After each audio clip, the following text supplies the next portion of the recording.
నమస్తే గురుగారు, మీ కాల్ కలిసినందుకు మాకు చాలా సంతోషంగా ఉందండి. మంచి తల్లి, ఎందుకు అనుకోకుండా బాధపడుతున్నారు? చాలా భగవంతుడు మా అందు నుండి మీలో ప్రవేశించి భగవంతుడు ఉమ్, మీతో చెప్పించున్నానని అనుకుంటున్నాను సార్. సరే అమ్మా, మంచి తల్లి. ఎందుకు చాలా బాధ, మనసులో చాలా బాధ పెట్టుకున్నావు? ఏమైంది తల్లి? బ్రహ్మంగారి స్వరూపంలో ఉండే మైన గురువు గారు సార్, మీరు అలాగే భావించుకుని ఉమ్, నేను అదే చెప్పుకుంటూ ఉంటానండి. ఉదయం సాయంత్రం మీ కార్యక్రమాలు ప్రతిరోజు చూస్తూ ఉంటానండి. యోగక్షేమాలు అన్ని చేస్తూ ఉంటాను బిడ్డల గురించి. సరే తల్లి. ఆ అమ్మాయి శ్యామల గురించి సార్. శ్యామల. అవునండి, పునర్వసు నక్షత్రం. 25/3/2016 అయిందండి పెళ్లి. మొన్న 3 నెలలు అవుతుంది సార్. ఇక్కడే ఉందండి మా అమ్మాయి. మా అదృష్టం కొద్దీ మీ కాల్ కలిసిందండి మాకు. సరే వందనాలు సార్. మంచి తల్లి, మంచి తల్లి, మా ఆశీస్సులో ఉంటుందమ్మా. అదే సార్, మా అమ్మాయి పునర్వసు నక్షత్రం శ్యామల గురించి, ఆవిడ ఆరోగ్య స్థితి, ఉద్యోగం గురించి తెలుసుకుందాం సార్. పునర్వాసు నక్షత్రము మిథున రాశిలో జన్మించింది అమ్మాయి సోమవారం ఉదయం. సరేనండి. నక్షత్రం అండి? రాసండి మిథున రాశి. సరేనండి. మిథున రాశి, పునర్వాసు నక్షత్రం, సోమవారమే కదా జన్మించింది? అవునండి, ఆదివారం అనుకునేదానండి నేను. సోమవారం అని చెప్పారండి. సోమవారం. అవును సార్. బాగుందమ్మా అమ్మాయి జాతకం, బాగుంది తల్లి. అబ్బాయి కూడా ఉత్తరాభాద్ర నక్షత్రం అండి అబ్బాయిది. పర్వాలేదులేండి, జాతకాలు కుదిరే సార్. జాబ్ వస్తుంది. అమ్మాయి ఏం చదువుకోండి? అమ్మాయి బిఏ డిఈడి చదివిందండి. ఎంఏ కూడా తెలుగు కట్టిందండి. ఉద్యోగం బిఎస్సి రాసిందండి, టెట్ రాసిందండి. టెట్ క్వాలిఫై అయింది కదా? క్వాలిఫై అయిపోయిందండి. మార్కులు మన బిఎస్సిలో మార్కులు రాలేదండి, తక్కువగా వచ్చాయండి. క్వాలిఫై అవ్వలేదండి. సరిగ్గా ప్రిపరేషన్ అయ్యలేదు తల్లి. అలాగైతే అమ్మాయి ఎక్కడుంటారు మీరు? ఏంటి సార్? మీరు ఉండేది ఎక్కడ? రామచంద్రపురం, గుబ్బలవారి పేట అండి. అది తూర్పుగోదావరి జిల్లా గుబ్బలవారి పేట అండి. అదే రామచంద్రపురం అండి. ఈస్ట్ గోదావరి? అవునండి, ఈస్ట్ గోదావరి అండి. సరే అమ్మా, అమ్మాయి జాతకం అయితే చాలా బాగుంది. మీరేమి కంగారు పడాల్సిన అవసరం లేదు. ప్రభుత్వ ఉద్యోగం అయితే అమ్మాయి జాతకంలో ఉంది తల్లి. సరే సార్. కానీ అబ్బాయికి గ్రూప్ 2కి ప్రిపేర్ అవుతున్నారండి. గ్రూప్ 2లోని అబ్బాయికి, అదే నేను అల్లుడి గారికి. చేయని ప్రయత్నిస్తే తప్పేముంది. ప్రజెంట్ ఏం పని చేస్తున్నారు? ప్రస్తుతం ఖాళీగా ఉన్నారు సార్. ఉందని, కుటుంబం మంచిదని చేయమన్నారండి. పెళ్లి చేసేవండి. అంటే ఆ అమ్మాయి కూడా ఏజ్ ఎక్కువైపోతుందండి, అందుచేత శుభ్రంగా బతుకుతుందని చేశారండి. ఆ అబ్బాయికి ఇప్పుడు ప్రస్తుతం జాబ్ ఏమీ లేదండి, ఖాళీగా ఉన్నారండి. గ్రూప్ 2 రాస్తున్నారండి.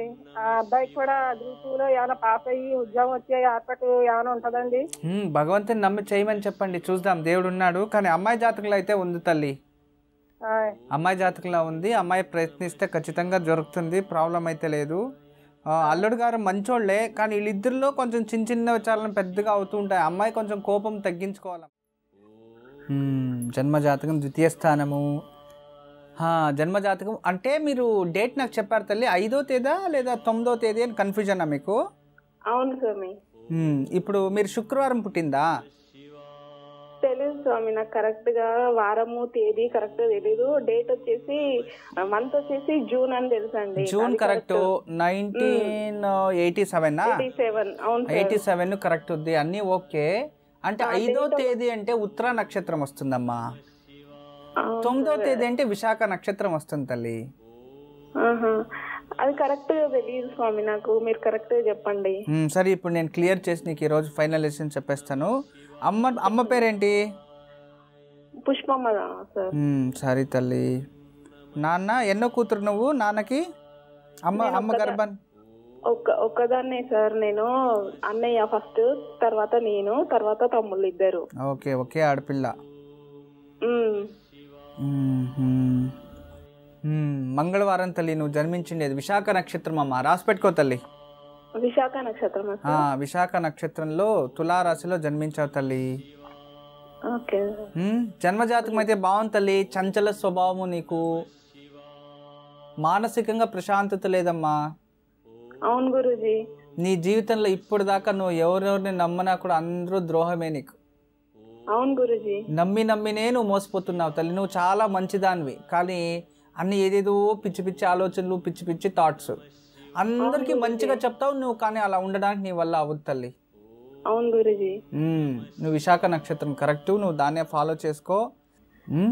నా మ్యారేజ్ గురించి అడగాలనుకుంటున్నాను గురూజీ. సరే తల్లి, ఇంతకు ముందు మ్యారేజ్ ఫిక్స్ అయ్యి ఏమైంది? అది మ్యారేజ్ అయ్యింది గురూజీ ఇంతకు ముందు, కొన్ని కారణాల వల్ల డివోర్స్ అయిపోయింది. అదే అదే నాకు జాతకంలో ఉంది, నాకు తెలుసు అది. ఎందుకు డివోర్స్ అయింది, కారణం ఏంటి? మీరు డిసిషన్ తీసుకొని మీరు తప్పు చేశారు అనిపిస్తుంది నా ఒకసారి, అందుకే నేను అడుగుతున్నాను. ఫ్రాంక్గా చెప్పండి, ఏం జరిగింది? అంటే నాకు కొంచెం 18 years లోనే మ్యారేజ్ అయిపోయింది గురూజీ. కొంచెం అతనికి ఏజ్ ఉండే గురూజీ, ఎక్కువ ఏజ్ ఉండి తర్వాత నీకు అక్కడ సాటిస్ఫాక్షన్ అవ్వలేదు, అనుమానం పడేవారు, నువ్వు అందరితో ఎక్కువ క్లోజ్ ఉండేదానివి, నీకు ఇష్టం కాకుండా వదిలేసుకున్నావు, అంతే కదా? అవును గురూజీ, కరెక్ట్ గురూజీ. నాకు అర్థమైంది తల్లి, నో ప్రాబ్లం. సరే ఇప్పుడు ఏం చేయాలనుకున్నావు జీవితంలో? నాకు హెల్త్ ప్రాబ్లం కూడా చాలా ఉంది గురూజీ, అసలు ఒక్కసారి కూడా నా హెల్త్ బాగుండదు గురూజీ.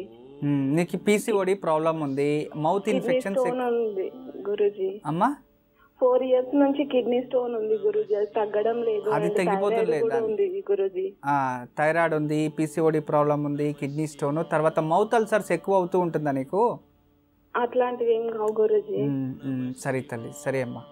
నాకు పెళ్లి సంబంధాలు ఎన్ని చూసినా ఒక 6-7 years నుంచి ట్రై చేస్తున్నాను గురూజీ, అసలు కుదరట్లేదు గురూజీ. వస్తాం అంటున్నారు, రావట్లేదు. సంబంధాలు ఉన్నాయని చెప్తున్నారు, రావట్లేదు. నువ్వెందుకంటే ఈ వివాహాన్ని వదులుకొని కూడా వేరే వాళ్ళు నమ్ముకొనే తనే నువ్వు వివాహం వదులుకోండి. లేదు గురూజీ, అప్పట్లో నాకు ఇంకా సరిగ్గా ఏం తెలియలేదు గురూజీ, అసలు ఏం చేసినాను నాకే అర్థం కాలేదు గురూజీ. ఓకే, పోనీడు తల్లి, ఇక అవన్నీ మర్చిపో, ఇక కొత్త జీవితం చేయాలనుకుంటున్నాం. అక్కడ సంతానం ఏం జరగలేదు కదా? లేదు గురూజీ, 1 week లోనే గొడవలు వచ్చేసినాయి గురూజీ. సరే అమ్మా. ఇంకా మా తమ్ముళ్ళు 2 ఉన్నారు గురూజీ, నా ఏజ్ వచ్చేసి 28 years గురూజీ. మా నాన్నగారు చాలా బాధపడుతున్నారు గురూజీ. మా నాన్న అంత మంచి వాళ్ళు ఎవరు ఉన్నారు గురూజీ, అసలు మా నాన్న చాలా మంచి వాళ్ళు గురూజీ, అసలు నన్ను చాలా బాగా చూసుకున్నారు గురూజీ. మా అమ్మ లేదు, చనిపోయింది. అసలు మా అమ్మ కూడా చాలా గారాబంగా పెంచింది గురూజీ నన్ను, ఏ లోటు తెలియకుండా. ఇప్పటికీ కూడా మా నాన్న అట్లాగే పెంచుతారు గురూజీ, ఎప్పుడు నన్ను ఒక మాట కూడా అన్నారు గురూజీ. మా తమ్ముళ్ళు కూడా అసలు ఇంట్లో పరిస్థితి కూడా సరిగ్గా లేదు గురూజీ. అసలు ఏం చదువుకున్నావు తల్లి నువ్వు? నేను డిగ్రీ కంప్లీటెడ్ గురూజీ. నేను ఇంటర్మీడియట్ వరకు చాలా క్లెవర్ స్టూడెంట్ గురూజీ. ఇంటర్లో ఫస్ట్ ఇయర్ లోనే డిస్టర్బెన్స్ వచ్చేసి అసలు నాకు చెప్పడానికి ఎవరు లేకుండా నా చదువు కూడా డిస్కంటిన్యూ చేశాను గురూజీ. డిగ్రీ ఈ మధ్యలోనే కంప్లీట్ చేసిన గురూజీ. తమ్ముళ్ళు ఏం చదువుకున్నారు? ఒక తమ్ముడు BEd కంప్లీట్ అయిపోయింది గురూజీ, అతను కూడా జాబ్ గురించి చూస్తున్నాము, జాబ్ రావట్లేదు గురించి, గవర్నమెంట్ టీచర్ జాబ్ గురించి చూస్తున్నాము. ఇంకొక తమ్ముడు చదువుకోలేదు గురూజీ, అతని హెల్త్ కూడా బాగాలేకుండే గురూజీ చిన్నప్పటి నుండి, అందుకని అసలు చదువుకోలేదు గురూజీ. అతను నాన్న ఏం పని చేస్తారు? ఇంతకి వ్యవసాయం చేస్తారు గురూజీ. ఎక్కడ ఓన్ ల్యాండ్ ఉందా? ఉంది గురూజీ, ఇక్కడ రామోజీ ఫిల్మ్ సిటీ దగ్గర గురూజీ. ఎన్ని ఎకరాలు ఉంది తల్లి? ఒక 5 ఎకరాలు ఉంటది గురూజీ. 5 ఎకరాల పొలం ఒకటి ఉంది? అవును గురూజీ. సరే తల్లి, వాటర్ అంతా బాగుంది అక్కడ? లేదు గురు, ఇంతకు ముందు ఉండేది గురూజీ, ఇప్పుడు లేదు గురూజీ. బోర్వెల్స్ కూడా ఎండిపోతున్నాయి? అవును గురూజీ. ఏమేసారు పొలంలో? ఇంతకు ముందు రైస్ వేసేవాళ్ళు గురూజీ, ఇప్పుడు వాటర్ రావట్లేదు, బోర్లు ఎండిపోయినాయి కాబట్టి ఇంకా కందులు వేసిరు గురూజీ. అంటే వర్షాలకు మాత్రం అంతే అయితే? అవును గురూజీ. మా నాన్నకి నా గురించే చాలా బెంగ గురూజీ, అసలు మా నాన్న మొత్తం చిక్కిపోతున్నారు, ఎట్లాగో అవుతున్నారు గురూజీ. మా నాన్నకి నా గురించి బెంగ గురూజీ. సరే తల్లి, ఇంకేం బాధపడకమ్మా, నీకే పెళ్ళి